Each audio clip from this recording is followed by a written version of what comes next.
É um prazer para mim estar aqui com vocês mais uma vez. Eu fico encantado sempre com a graça de Deus. Então, vir a primeira vez para o Sul, para estar com os irmãos e rever gente que eu tenho orado de longe e orar pelo trabalho aqui no Sul do Brasil já é graça. Vir a segunda vez é graça sobre graça. Vir a terceira vez é graça sobre graça e de graça. Então, eu louvo ao Senhor pelo privilégio que o Senhor tem me concedido ao longo, eu acho que já é essa a quarta vez, né? Então, tá bom, né? Vocês não aguentam mais. Eu acredito que seja assim. Os homens, eles são criadores de desculpas. Eles têm desculpa para quase tudo. E essas desculpas que eles criam, normalmente, eles transferem para a realidade espiritual. Eu lembro de algumas justificativas ou escusas que eu ouvi certa vez. Desde o famoso não tenho tempo para fazer aquilo que eu sei que devo fazer, até aquela famigerada vai dar certo. Não sei se vocês utilizam ela aqui. Vai dar certo. Dentre as mais criativas estão algumas dessas aqui. O homem que disse que não foi trabalhar porque havia quebrado o braço, quebrando a metade da bolacha. Eu lembro de um outro homem que chegou a dizer que não poderia trabalhar naquele dia porque o horóscopo dizia que se ele colocasse o pé do lado de fora, ele teria um derrame cerebral. O outro disse que não poderia trabalhar naquele dia porque, sem querer, entrou no avião para viajar. O outro disse que não poderia ir trabalhar porque acabou sendo envenenado pela avó, pela quantidade de lasanha que a avó fez para ele. O outro disse que roubou a moto porque o rapaz deixou a chave na ignição. E eu ouvi uma voz do meu íntimo dizendo, me carrega para a tua vida, me carrega para a tua vida. Desculpas fajutas como essa são comuns, principalmente quando pensamos nas realidades espirituais. Nós olhamos para o que Deus tem revelado em sua palavra, principalmente em relação ao Espírito Santo, e aquilo que ele veio fazer, como ele trabalha, e as coisas pelas quais ele age no meio da igreja. E nós ficamos a desejar no quesito permitir que o Espírito faça aquilo que ele veio fazer. E aí, para resolver esse dilema na nossa cabeça, nós encontramos muitas desculpas. Desculpas como eu não sou qualificado, desculpas como eu não tenho um chamado, desculpas como eu não sou capaz, desculpas como eu estou esperando um momento, desculpas como vai dar certo, desculpas como não é para mim, e as várias desculpas que nós estamos acostumados a criar. Então, nós pensando no Espírito Santo, o Espírito Santo nessa dispensação, a vinda dele em Atos capítulo 2, o que ele faz dentro da igreja, isso é, nas nossas vidas, como ele trabalha, por que ele veio e para quê. Eu gostaria de começar com o para quê e o porquê, que são as perguntas talvez mais para o fim, e a partir disso explicar o como ele faz aquilo que faz.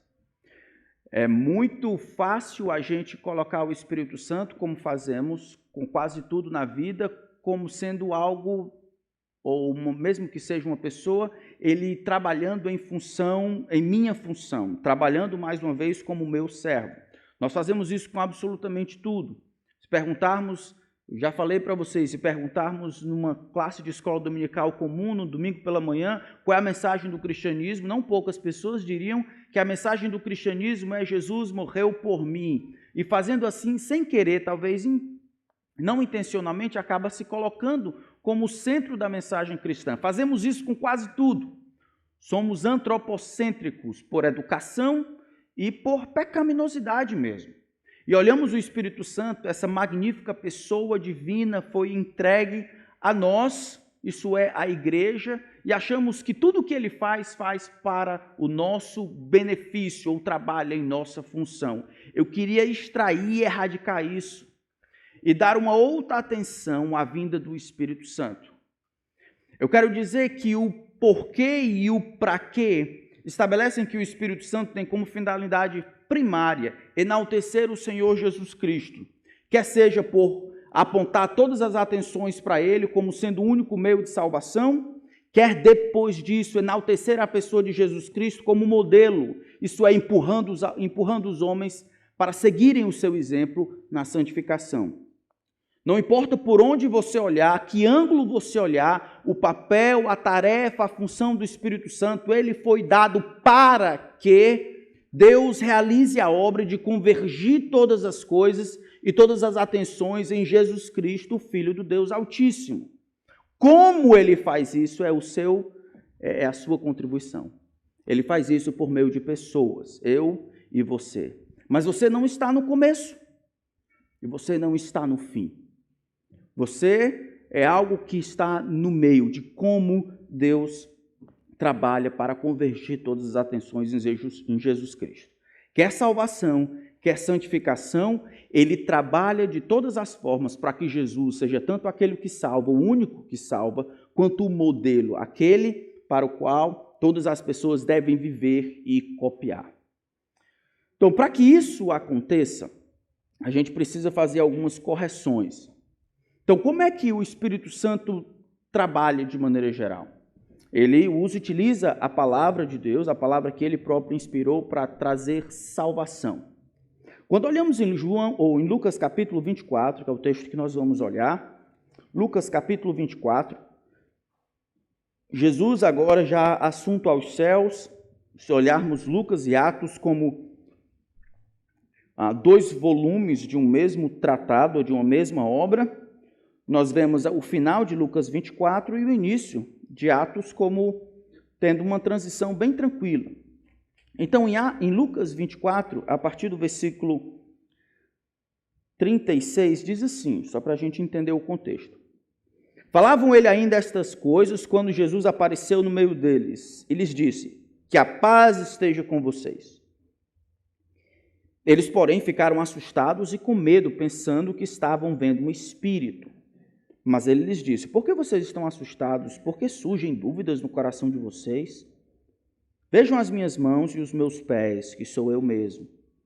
Toquem em mim e vejam que é verdade, porque um espírito não tem carne nem ossos, como vocês estão vendo que eu tenho. Dizendo isto, mostrou-lhes as mãos e os pés, e por não acreditarem, eles ainda, por causa da alegria, e como estavam admirados, Jesus lhe disse, vocês têm aqui algo para comer? Então lhe apresentaram um pedaço de peixe assado e ele comeu na presença deles.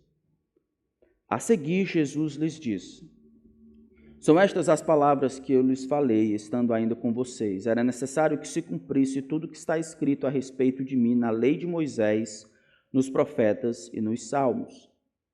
Então lhes abriu o entendimento para compreenderem as Escrituras e disse-lhes, assim está escrito, que o Cristo tinha de sofrer, ressuscitado entre os mortos no terceiro dia, e que em seu nome se pregasse arrependimento para a remissão de pecados a todas as nações, começando em Jerusalém.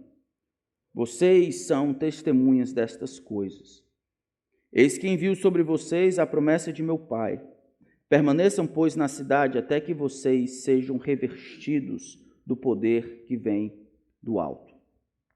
E aí, se nós pularmos para Atos capítulo 1, não precisam olhar lá por causa do tempo, se pularmos para Atos capítulo 1, nós vemos Jesus ali no período de despedida, sendo assunto aos céus, os discípulos ainda estão perguntando sobre o reino, Senhor, esse é o momento que o Senhor vai restaurar o reino a Israel?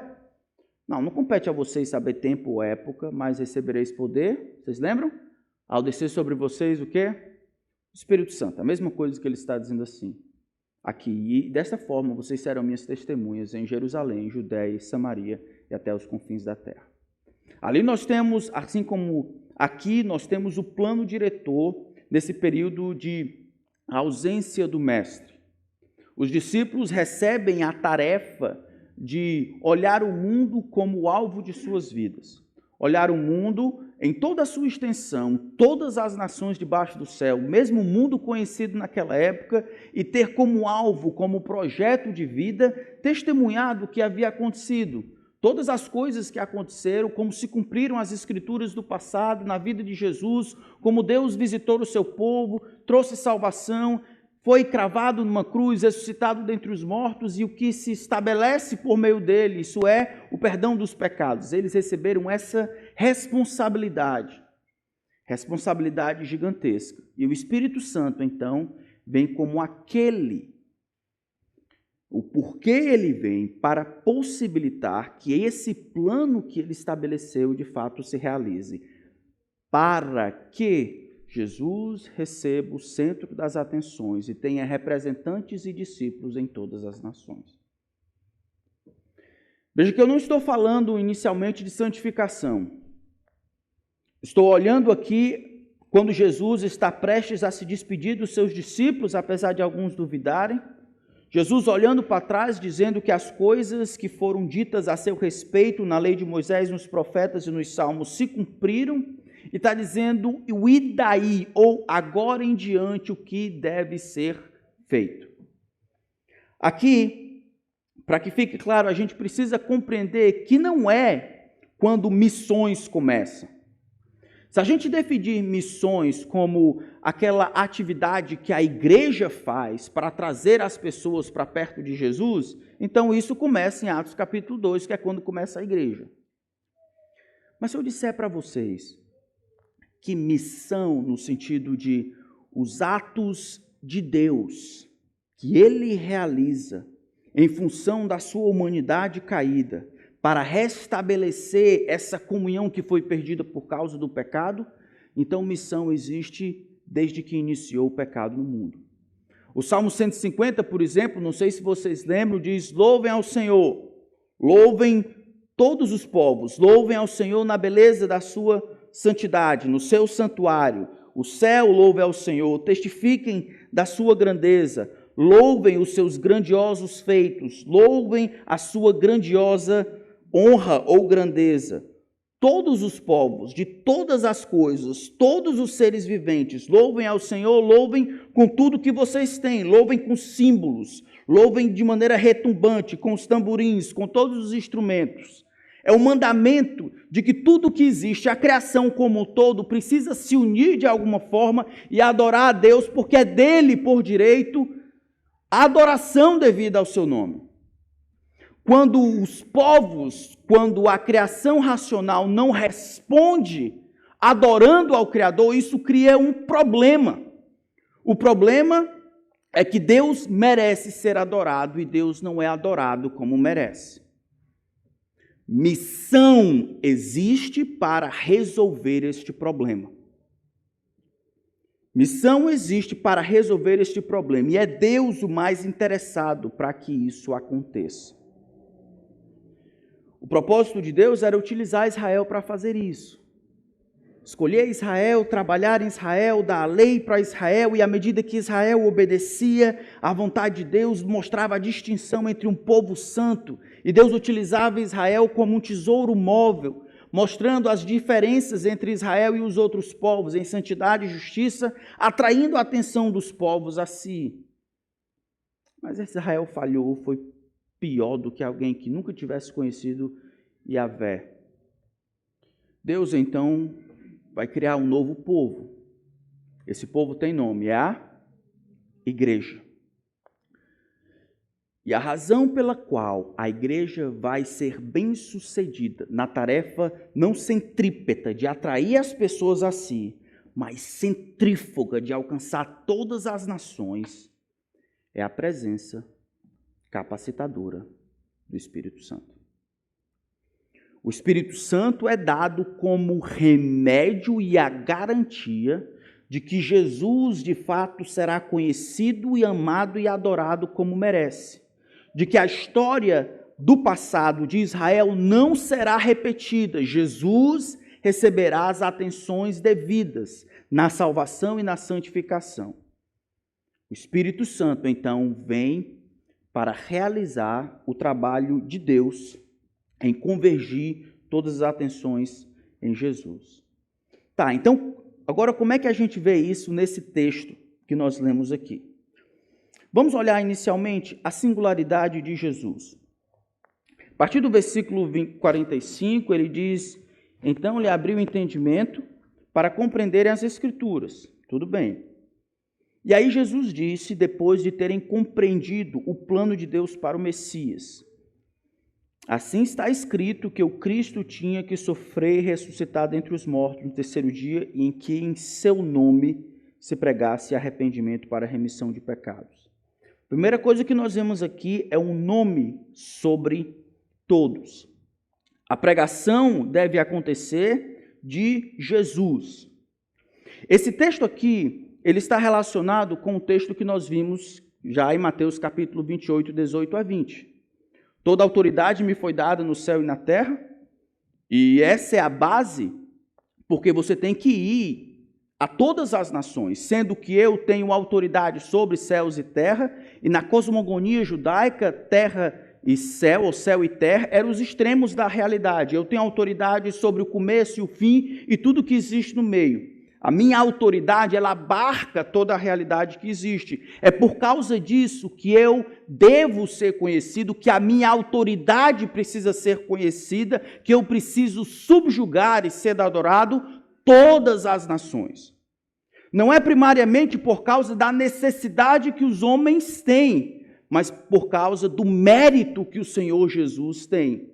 Não é necessariamente ou em primeiro lugar para a salvação e o benefício dos povos, mas para a grandeza, a adoração e o louvor e a autoridade que deve ser reconhecida em Jesus Cristo. Toda a autoridade me foi dada nos céus e na terra. É o nome que Lucas escreve para aqui. Escreve no 47, ele escolhe dizer: em seu nome se pregue, no nome de Jesus, em relacionado à pessoa de Jesus. O nome sobre todos. É o Espírito Santo, como a gente vai ver lá no final, que vai empurrar as pessoas para conhecerem a Jesus e Jesus somente. A gente vai ver um pouco mais na frente que se isso não ficar claro, se nas nossas atividades, no meio da igreja, não importa se essa agremiação é legal, não importa se essa agremiação produz boas obras, não importa se essa agremiação ajuda os pobres, alimenta os famintos, não importa se ela veste aqueles que estão no frio, o que torna essa agremiação, esse grupo de pessoas distintivo de outros grupos é a centralidade e a pregação de Jesus Cristo, o Filho de Deus. Eu já falei para vocês daquela irmã que no culto de oração ela agradeceu porque teve a oportunidade de compartilhar o evangelho no trabalho. Eu contei para vocês já essa história? Não? Pastor, eu queria agradecer porque nessa semana eu tive uma oportunidade de compartilhar o evangelho com alguém. Ótimo, irmã. Como é que foi? Eu não sei como é que é aqui, mas lá no Nordeste as mulheres chamam as outras de mulher. Foi assim, eu estava lá no trabalho, ela perguntou para mim, eu disse: mulher, tu tem que ir lá para a igreja. Lá é tão bom. Tem um programa de crianças. Tu pode levar os teus filhos, é tão legal. Eles servem um café e um chá tão gostoso.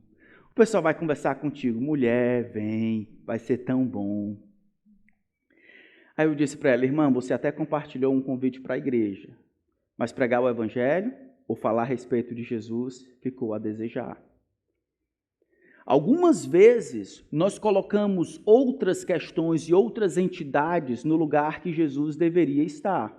Colocamos nossa denominação, colocamos a nossa igreja, colocamos um determinado distintivo, e todas essas coisas têm o seu lugar de importância na realidade em que nós estamos.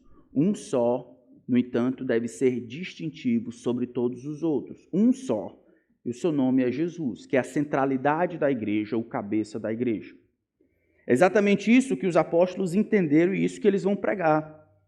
Lembra em Atos capítulo 4, versículo 12, é isso que Pedro diz: e não há salvação em nenhum outro nome, porque debaixo do céu, debaixo de toda essa realidade, não existe nenhum outro nome dado entre os homens pelo qual importa que sejamos salvos.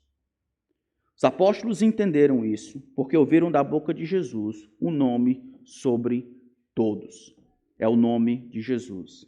Isso está ligado à autoridade de Jesus. Deve-se ensinar o que Jesus fez, o que Jesus requereu, o que Jesus ensinou, discipulando essas pessoas, tendo Jesus como central em toda a caminhada cristã. Depois de falar sobre esse nome sobre todos os nomes, ele fala de uma mensagem para todos, em que em seu nome se pregue, por meio de Jesus, arrependimento para a remissão de pecados, ou Arrependimento que produz remissão de pecados. Um arrependimento que, como resultado de ser real, produzirá perdão de pecados, exclusão de pecados. Arrependimento que, sendo verdadeiro, resultará em eliminação das penalidades que o pecado requer. O Espírito Santo, como a base de tudo, aquele que vai operar para que todas essas coisas aconteçam, ele não pode abençoar uma mensagem que não tem Jesus como centro e não requer e demanda das pessoas que todas elas se arrependam dos seus pecados e creiam em Jesus. Meus irmãos, a gente está vivendo numa época em que os homens se acham melhores do que de fato são e se acham menos ruins do que de fato são. Porque é uma época do desequilíbrio gigantesco. Existe tanto erro em pensar que são mais justos do que na verdade são, por causa do pecado que corrompeu, quanto pensarem que não são tão ruins quanto na verdade são, por causa do mesmo problema, o conceito de justiça maculado pelo pecado. Os homens não entram na igreja simplesmente por acomodação. Os homens não entram na igreja, no corpo de Cristo, por simplesmente fazer um ajuste ou acrescentar determinada coisa ao organograma da semana, ou serem convencidos de que aquilo ali é melhor para os seus filhos, melhor para o casamento. A mensagem que torna com que as pessoas entrem no corpo de maneira real vai ter dois lados. Uma é Cristo. Do outro lado é o que Cristo requer, arrependimento que produz vida. É exatamente isso que Jesus começou a pregar. E ele começa a pregar exatamente em transição ao que João Batista pregou. O reino de Deus está próximo. Tá. O que é que eu faço mais? Arrependei-vos e crede no Evangelho. O reino de Deus, o governo de Deus está chegando, o rei está presente, está chegando. Isso demanda a todos os homens uma posição. Ou eles creem em Jesus e se comportam como tal. Isso demanda que eles se arrependam e creiam no Evangelho. Não importa em qual ambiente, não importa em qual audiência, não importa se eles são educados ou mal educados, se são ladrões, se são juízes, se são empresários, se são analfabetos, todos os homens, em todos os lugares, em todas as culturas, desde que viveram depois de Adão até amanhã, se o amanhã existir, todos os homens nascem com um problema e vão morrer nesse problema, a menos que alguém anuncie arrependimento verdadeiro que produz vida. Então, no livro de Atos, a gente vê Paulo pregando em tudo que é canto. A mensagem é sempre a mesma. Em Atos capítulo 17, por exemplo, ele diz que estabeleceu um dia que há de julgar o mundo com justiça por meio de um varão. Quem é esse varão? Jesus Cristo. A centralidade de Jesus Cristo, mais uma vez, está lá. Isso requer que os homens obedeçam. O nome sobre todos, o nome de Jesus. Uma mensagem para todos, arrependimento para remissão de pecados. Todos precisam, todos devem se submeter aos reclames de Jesus. Mas por causa da extensão que nós vemos aqui, a todas as nações, porque todos precisam, começando em Jerusalém, nós vamos precisar de um poder disponível a todos. Esse poder, ele é qualificado um pouco mais na frente.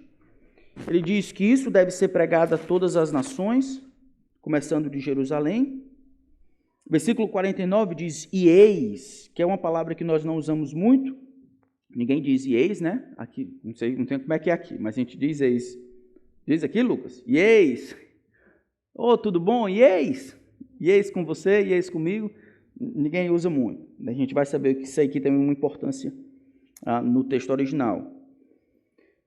Envio sobre vocês a promessa de meu Pai. Permaneçam, pois, na cidade até que sejam revestidos do poder que vem do alto. Este poder que vem do alto está atrelado àquilo que será dado, essa promessa do Pai, que é o Espírito Santo, poder que vem do alto, porque essa capacitação é sobre-humana, é sobrenatural. Ela vem de fora da realidade, ela não é produzida pelas estratégias, pelas manipulações humanas, pela inteligência, pela capacidade, pelo treino, ou por qualquer outra coisa que seja humana. Esse poder que vai revestir, isso é, que vai consolidar, que vai tornar possível a execução dessa tarefa, vem de fora. E esse poder está disponível a todo cristão. Por que os discípulos precisariam de poder? Por que a gente precisa de poder? Por que você precisa de poder na sua vida? Ou você acha que precisa de outra coisa? Pastor, eu preciso mesmo de dinheiro. Eu não preciso tanto de poder, mas de dinheiro eu sempre posso fazer um bom uso. Pastor, eu preciso mesmo de tempo. Tempo é uma coisa que a gente não tem muito. Eu preciso muito disso ou daquilo. O poder aqui está associado com aquilo que os discípulos têm a responsabilidade de fazer. E a razão, eu acho, porque a gente tem mal compreendido ou não tem compreendido esse poder, ou não tem experimentado ser revestido de poder, é porque a gente está esperando uma outra coisa, e a gente pensa que a vida é para ser vivida de uma outra forma, e a gente não tem compreendido a enormidade da tarefa e da responsabilidade que nos foi dada como discípulos de Jesus, e as demandas que Jesus requer são outras, e a gente acha que dá para fazer isso na força do braço, ou que a gente não precisa de uma ajuda tão grande. O Espírito Santo vem inicialmente para realizar uma tarefa gigantesca. O texto correlato de Mateus 28 fica mais claro. Talvez a gente devesse ir lá. Vamos olhar Mateus capítulo 28. 18 a 20, né?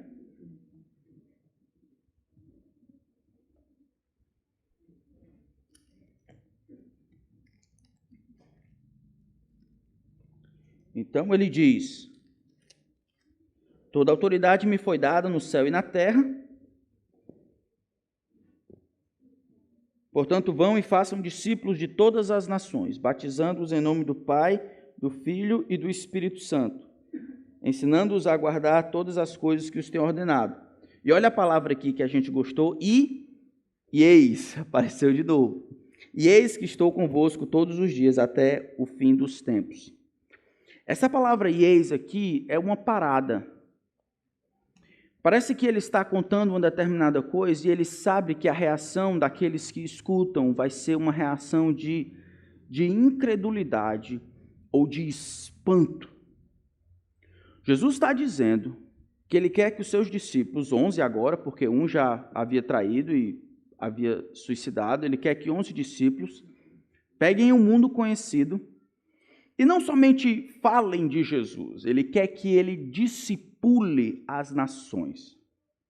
Então imagine que Jesus senta com você e diz assim: é o seguinte, Tiago, eu queria que você ficasse responsável por discipular a sua rua, discipular a sua família.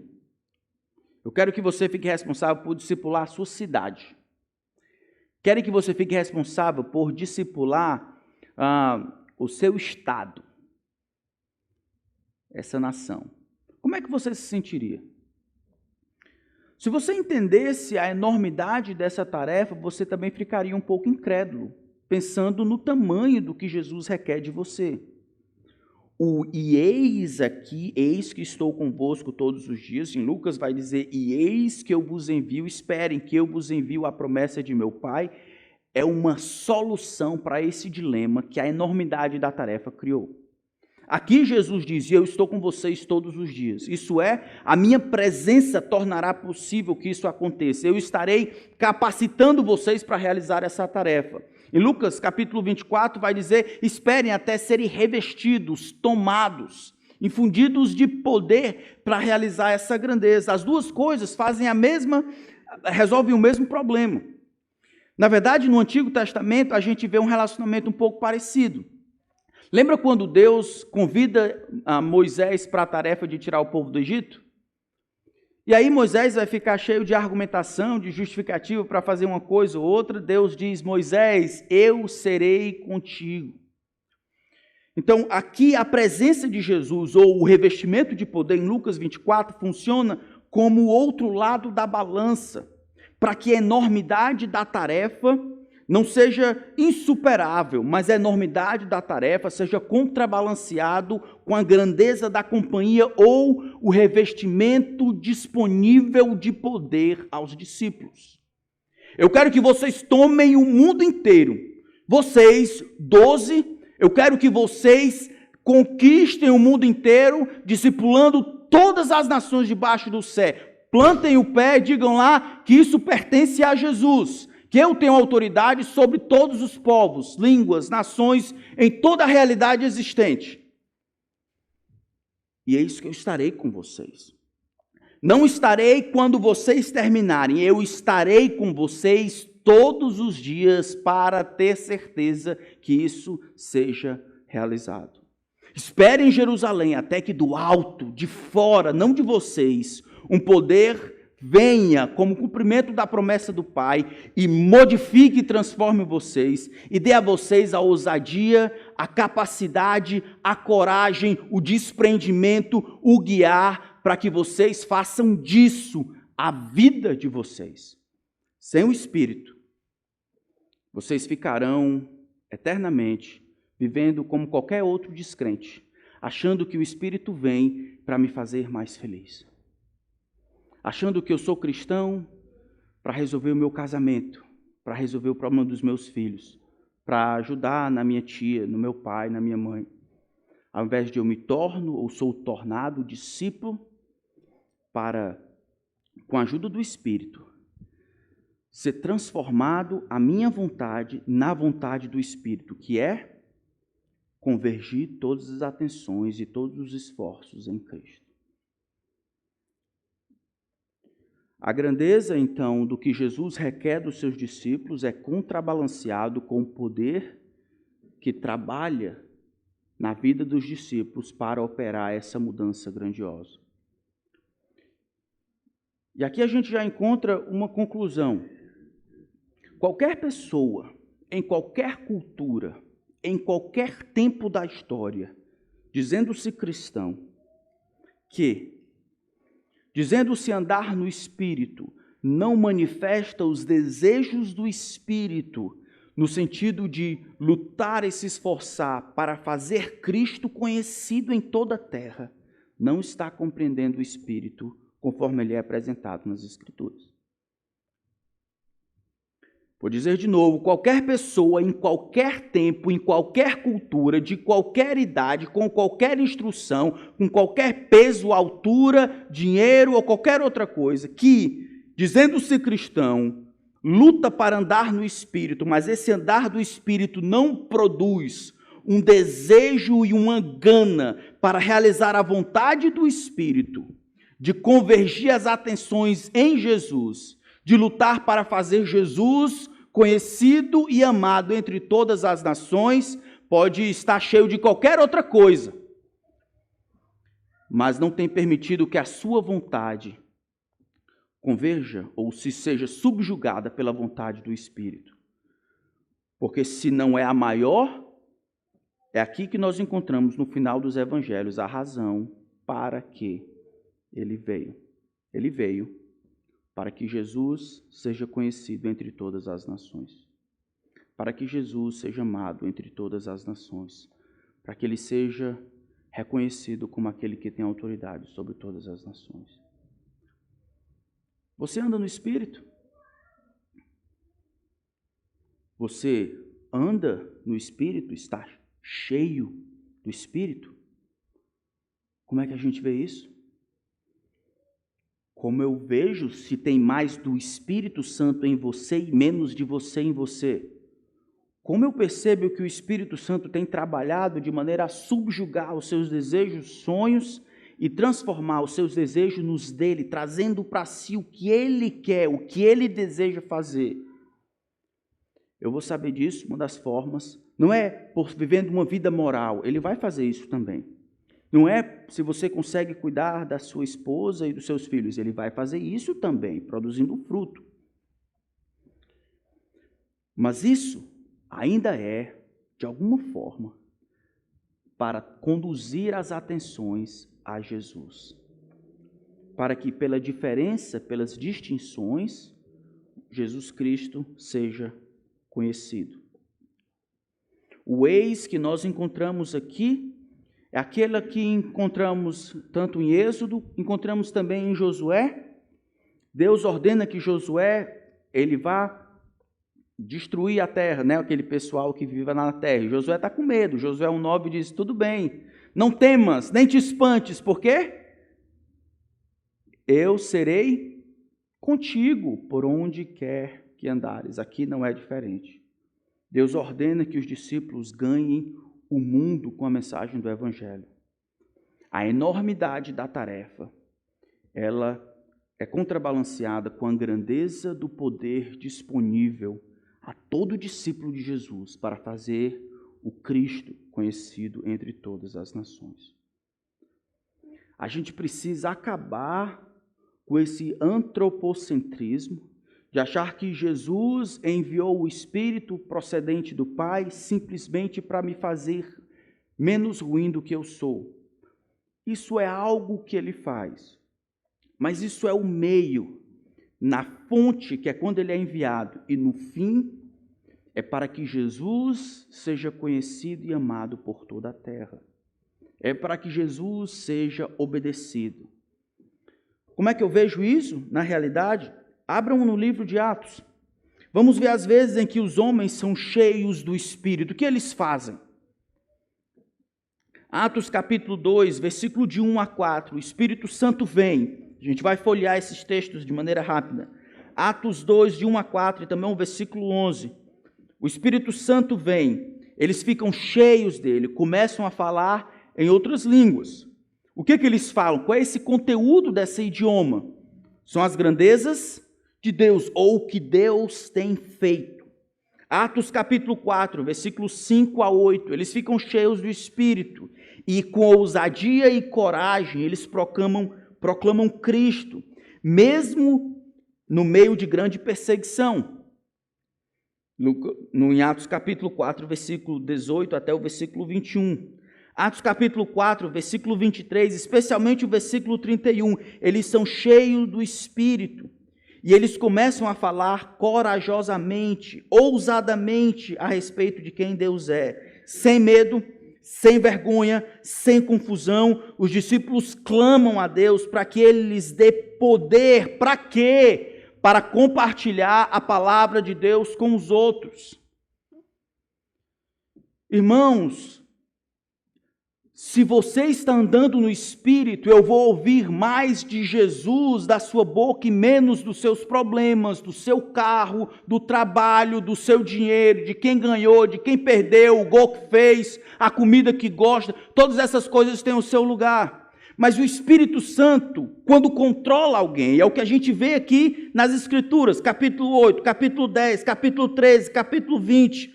Todas as vezes que o Espírito Santo veio de maneira especial, estando já lá, mas ele preenche alguém, este preencher vai empurrar esta pessoa tanto a proclamar Jesus, quanto a viver em fidelidade para Jesus, custe o que custar.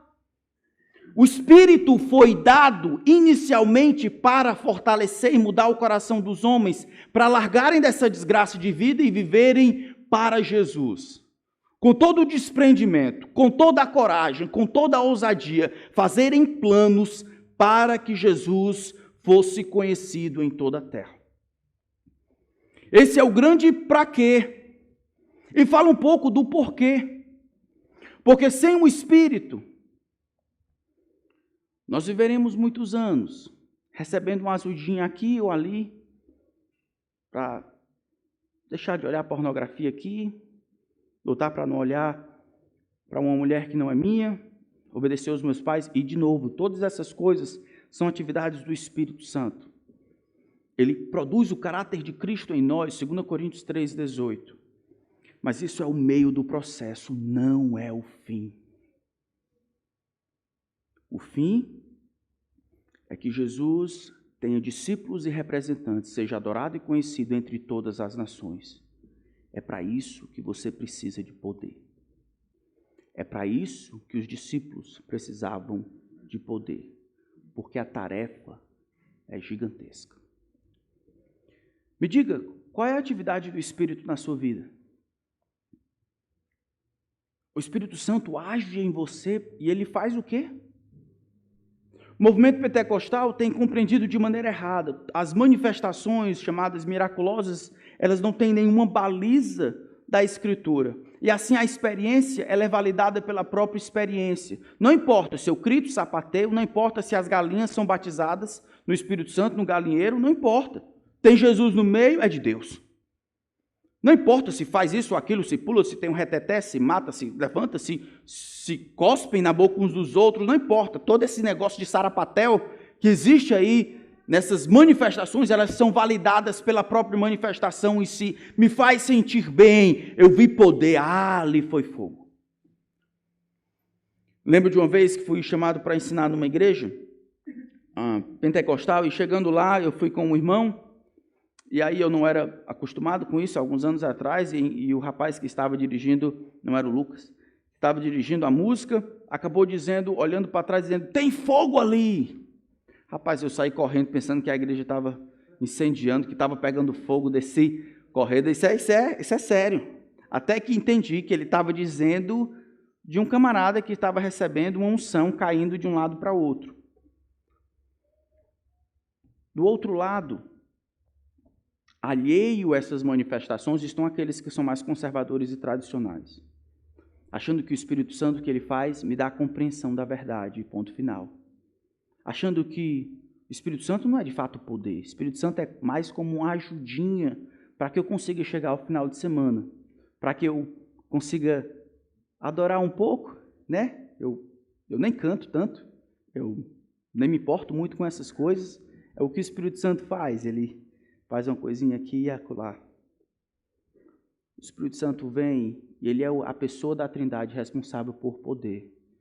Se você de fato entender a tarefa que Deus chama você para fazer, não importa se você é pai, mãe, solteiro, casado, grande, magro, gordo, se você é discípulo de Jesus, você precisa fazer Jesus conhecido. Se você entender a enormidade da tarefa, você vai clamar que o poder do alto, que está disponível a todo discípulo, venha a você, para que você faça Jesus conhecido entre todas as nações. Não é à toa que nós vemos tantas igrejas, vivendo muitos anos, tantas pessoas, vivendo tanto tempo de crente, de discípulo de Jesus, não falam de Jesus para os outros, não compartilham com seus familiares, é sempre uma coisa muito esdrúxula, é esquisito falar de Jesus, é forçado, mas acham que estão andando no Espírito, porque o quadrado e o padrão que eles têm para andar no Espírito é o padrão do meio, não o padrão das pontas. Não é o padrão que observa o porquê ele veio e o para que ele veio, mas o padrão que observa o como ele trabalha, simplesmente me ajudando a ser uma pessoa melhor do que eu sou. Acabem com isso. Leiam as Escrituras. Não somente o que ele disse que iria fazer em Lucas capítulo 24, mas esse poder disponível, acessível e operando nas descrições que nós vemos no livro de Atos. Que muito embora não haja muita miraculosidade, são pessoas simples, iletrados, no meio da perseguição, falando ousadamente a respeito de Jesus. Vem um homem animado em pregar o Evangelho, colocando Jesus em qualquer coisa, está ali um homem cheio do Espírito. Quer ver uma mulher animada, falando de Jesus, compartilhando o Evangelho, encontrando maneiras de associar alguma outra coisa com fazer Jesus conhecido? Está ali uma mulher cheia do Espírito. Não uma mulher que conhece bastante, mas conhece para si. Não uma mulher que tem muito, mas tem para si. Não uma mulher que viveu muito, mas viveu para si. Se a gente olhar mais uma vez, Atos capítulo 13, a gente olhou só até o capítulo 10, mas Atos capítulo 13, mais uma vez. Quando diz que havia na igreja de Antioquia profetas e mestres, olha o versículo 2, enquanto eles adoravam o Senhor e jejuavam, é o Espírito Santo que diz, é o Espírito Santo que diz o que ele diz. Eu quero que vocês separem Saulo e Barnabé para a obra que os tenham chamado. Aqui ele estabelece a sua vontade. Ele tem a sua vontade, conforme é descrita aqui, ela está em completa igualdade com o propósito para o qual ele foi enviado. A maneira que Jesus descreveu o seu ministério, a sua vinda, o poder para ser testemunha das coisas que Jesus havia feito, está aqui, encontra aqui uma confirmação. Ele vem, enquanto as pessoas estão adorando, essa igreja havia sido plantada recentemente por pessoas comuns, normais, sem treinamento, sem evangelismo, assim, sem ser um evangelista, sem ser um apóstolo, plantando essa igreja. Agora, esta igreja, guiada pelo Espírito, de 5 pastores, vai pegar os 2 melhores. É o Espírito que faz isso. Agora vamos embora para a obra que tem um chamado. Vamos mandar esse pessoal embora, porque Jesus precisa ser conhecido entre todas as nações. É o Espírito Santo que está trabalhando para que isso aconteça. Andar no Espírito precisa ser compreendido de uma maneira diferente daquela que nós temos normalmente compreendido. Então, estou dizendo para você, pela autoridade de Deus, que Deus quer que você faça Jesus conhecido entre todas as nações. Você escutou bem? O seu mestre, o Senhor Jesus, ele tem autoridade sobre toda a terra. E ele ordena a todas as nações que se arrependam e creiam. E como a verdade dele vai chegar lá é pela sua boca e pela sua vida. É assim. Como você vai fazer para realizar a vontade de Deus, eu não sei. Eu não faço a menor ideia. A razão é porque eu me tornei pastor, é por causa dessa questão. Quando eu tinha 16 anos, o Senhor me salvou. Eu rodei o mapa do mundo, assim, o mapa mundi, fechei os olhos. Tá aqui. Aí você vai dizer, isso é piada, não era verdade. Rodei assim, taquei o dedo. Aí eu abri, disse assim, esse canto que eu vou. Mas como era o Oceano Atlântico, bem no meio. Aí eu imaginei que pregar para peixe não dava certo. Alguém me disse, Tiago, você precisa ser treinado, aprender a andar no Espírito, se submetendo à vontade de Deus, deixar Deus trabalhar até que você vá para longe. E é isso que nós temos feito. Sabe qual é a diferença entre você e eu? Muitas. Mas quanto ao poder disponível, nenhuma. Sabe qual é a diferença entre você? Muitas. Entre eu e você. Mas a missão é a mesma. O propósito do Espírito, mesmo. E as manifestações de como a ação do Espírito em promover você para falar de Jesus e fazer ele conhecido, tem que ser a mesma. Então pare de colocar aquele que anda no Espírito em outro lugar. Se arrependa e peça que o Espírito Santo guie você. E o caminho do Espírito vai ser sempre esse: convergir todas as atenções em Cristo. Quer na salvação dos pecadores por meio de Jesus e unicamente de Jesus, quer na santificação dos salvos, sendo Jesus o único modelo. E se ele não está fazendo isso na sua vida, por seu intermédio, você tem andado nos seus próprios passos, usando de subterfúgios intelectuais e religiosos para dizer que anda no Espírito. A ação do Espírito na vida da igreja vai mover a igreja para fazer Jesus conhecido em toda a terra, custe o que custar. Existe poder para isso. Nós temos tudo o que precisamos. Temos uma razão, Jesus tem toda a autoridade. Temos o conteúdo, é o Evangelho, é o nome de Jesus. E temos o poder, é a capacidade do Espírito Santo. Você é indesculpável quando não participa da tarefa que o Espírito Santo está fazendo de convergir todas as atenções em Jesus. Você é indesculpável quando encontra outras razões para ficar no seu lugar e deixar que outros façam. É o mesmo Espírito trabalhando para fazer Jesus conhecido. O que você vai fazer? Eu espero que você pense e reflita sobre como o Espírito Santo tem trabalhado na sua vida. E se Ele tem falado com você por meio da Escritura, eu quero encorajar você a ouvir. A ouvir. Vamos orar.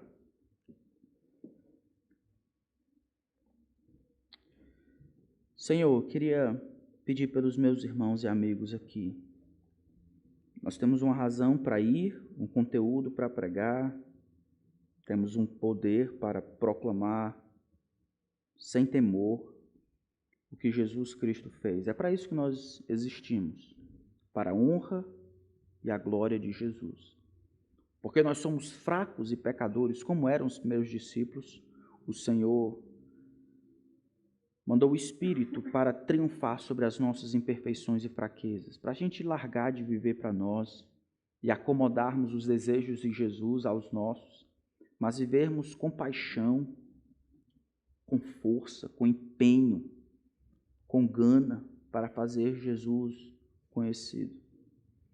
Eu peço que ajude os meus irmãos aqui. Algumas vezes nós ficamos desconfortáveis ouvindo a Tua palavra. E algumas vezes nós somos surpreendidos por verdades que nós não tínhamos visto antes. Senhor, a Tua palavra, eu peço que o Senhor nos conduza de acordo com o que ela tem a dizer, que nada que for humano seja lembrado. Que o Senhor Espírito não nos permita fugir do que ela diz, que ela seja a nossa regra, que o Senhor seja o nosso professor, aquele que nos instrui na verdade.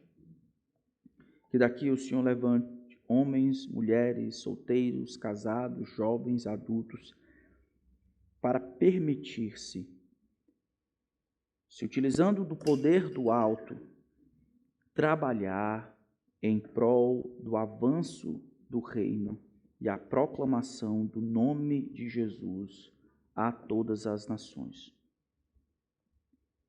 Faz do teu plano o plano de cada um de nós, para a glória do teu nome, para o benefício de todo homem em todo lugar, pelo poder do Espírito.